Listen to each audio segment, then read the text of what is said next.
Assalamualaikum warahmatullahi wabarakatuh. Kita masih di pelajaran produk kreatif dan kewirausahaan untuk kelas 12 SMK jurusan Asisten Keperawatan. Adapun materi kita kali ini adalah pengembangan bisnis dalam dunia keperawatan. Jadi, keperawatan itu sebenarnya bukanlah profesi yang statis dan tidak berubah, melainkan profesi yang terus bergerak menuju masa depan. Profesi ini akan terus berkembang secara terus-menerus sejalan dengan perkembangan dinamika masyarakat, globalisasi, dan tantangan ekonomi. Dinamika keperawatan juga sejalan dengan masyarakat yang berubah, sehingga pemenuhan dan metode perawatan itu akan berubah karena adanya perubahan gaya hidup. Perubahan dunia keperawatan yang diharapkan harus disesuaikan dengan keadaan dan lingkungan sosial di Indonesia. Namun, perubahan tersebut bukanlah perkara yang mudah.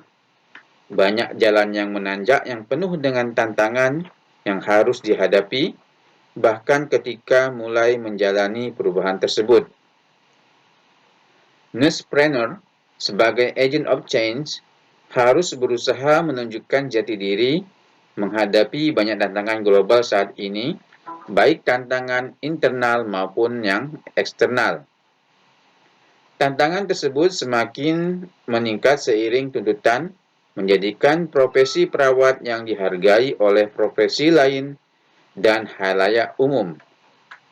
Salah satu tantangan yang patut mendapat perhatian khusus bagi seorang nursepreneur adalah dampak konsep entrepreneurship dalam bidang keperawatan yang erat kaitannya dengan profesionalisme pelayanan keperawatan kepada masyarakat. Tantangan tersebut sudah seharusnya disikapi secara serius oleh seorang nursepreneur agar keperawatan di Indonesia ini ke depannya lebih siap untuk berkompetensi di era globalisasi.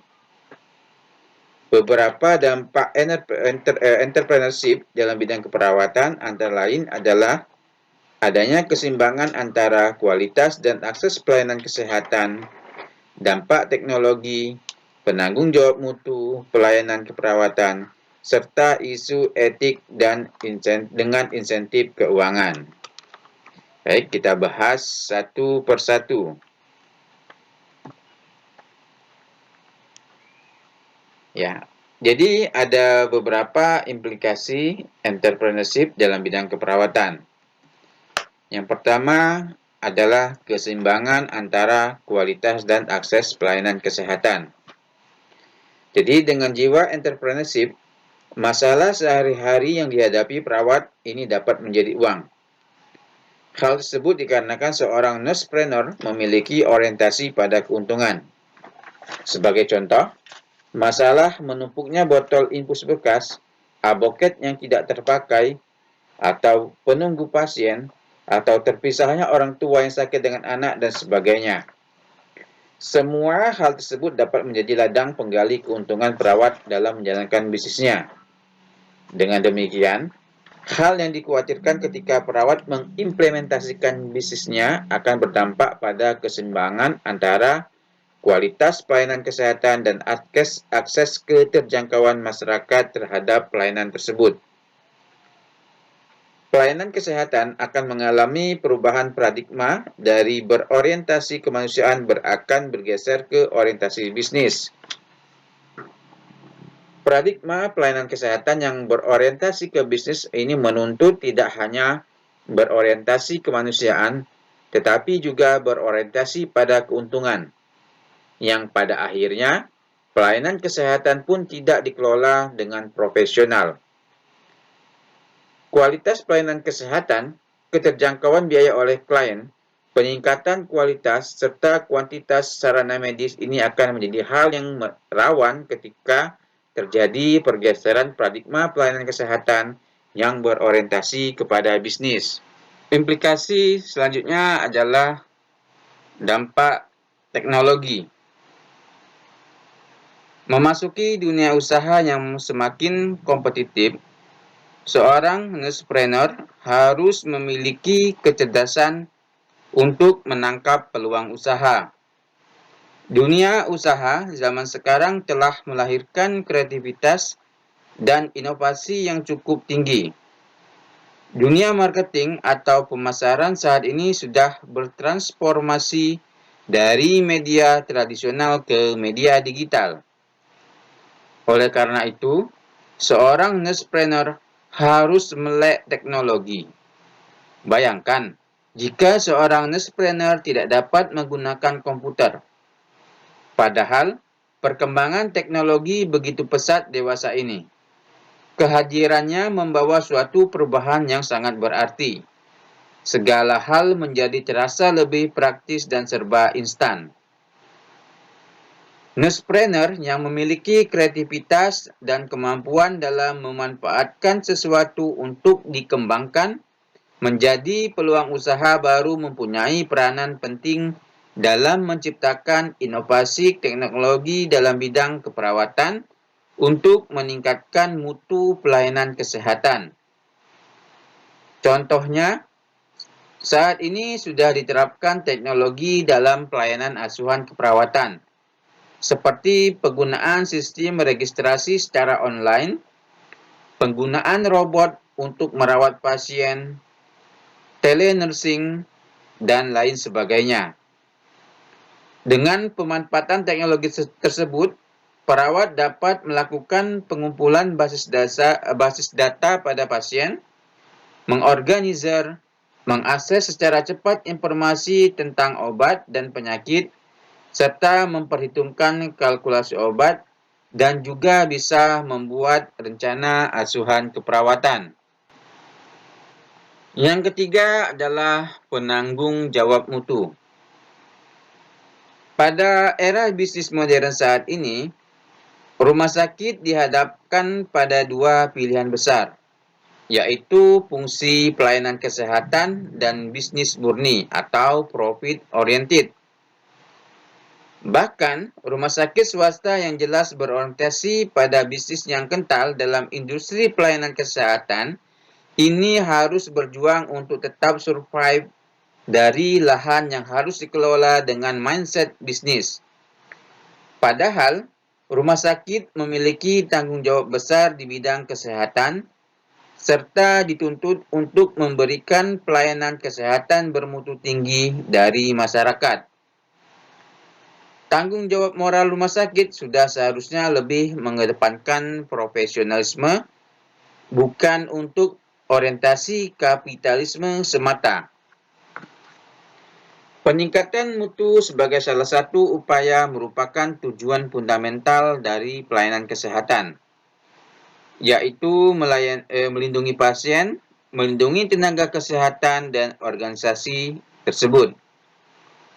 Mutu tidak akan pernah dicapai dalam jangka waktu yang singkat. Hal tersebut memerlukan waktu yang sangat bervariasi, tergantung pada standar mutu yang diinginkan. Hal tersebut merupakan suatu proses dengan output yang akan dapat terlihat pada program jangka menengah ataupun program jangka panjang. Mutu pelayanan kesehatan yang tinggi dapat diwujudkan dalam bentuk pelayanan prima di bidang kesehatan, khususnya dalam bidang keperawatan.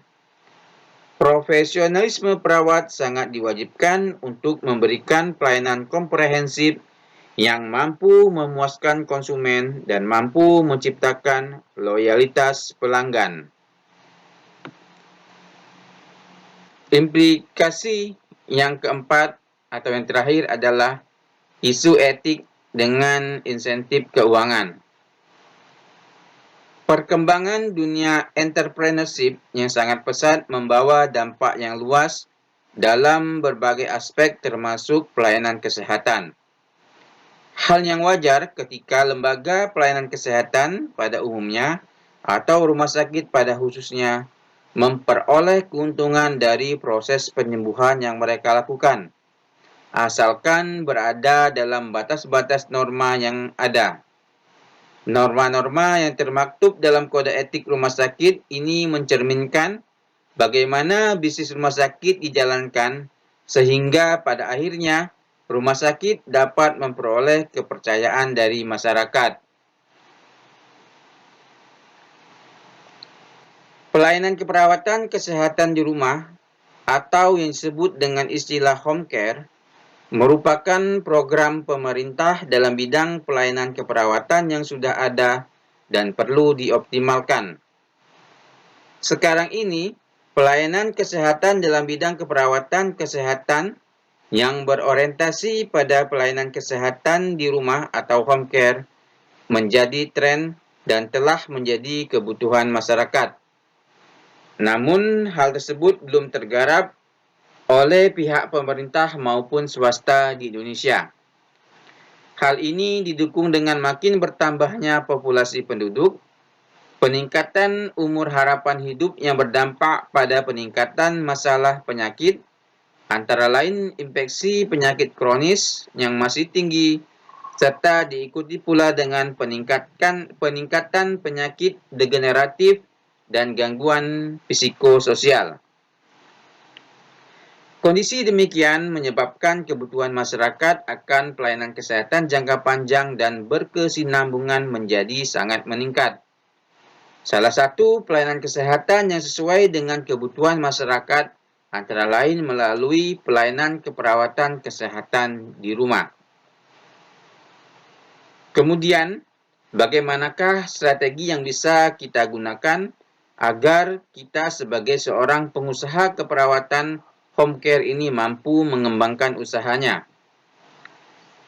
Jadi langkah-langkahnya adalah sebagai berikut. Yang pertama yaitu menciptakan fondasi kepemimpinan. Fondasi kepemimpinan yang efektif adalah memikirkan visi dan misi organisasi, mendefinisikan serta menegakkan secara jelas dan nyata. Pemimpin menetapkan tujuan, menentukan prioritas, serta menetapkan dan memonitor standar. Adapun menurut Tony Buzan dalam bukunya The Power of Spiritual Intelligence, visi didefinisikan sebagai kemampuan berpikir atau merencanakan masa depan dengan bijak dan imajinatif, menggunakan gambaran mental tentang situasi yang dapat dan mungkin terjadi pada masa yang akan datang. Sebagai contoh adalah kepemimpinan atau strategi dari perusahaan Sony. Kepemimpinan merupakan inti dari strategi Sony untuk menemukan pasar baru yang disebut dengan semangat perintis. Sony ini merupakan perintis dan tidak pernah bertujuan untuk mengikuti yang lain. Sony akan selalu menjadi penemu hal yang baru. Sony mempunyai prinsip menghargai dan mendukung kemampuan seseorang dan selalu membawa yang terbaik. Kaitannya dengan home care, ini home care akan merupakan suatu bentuk baru praktik keperawatan mandiri yang terintegrasi sebagai wujud gabungan multidisiplin profesional kesehatan.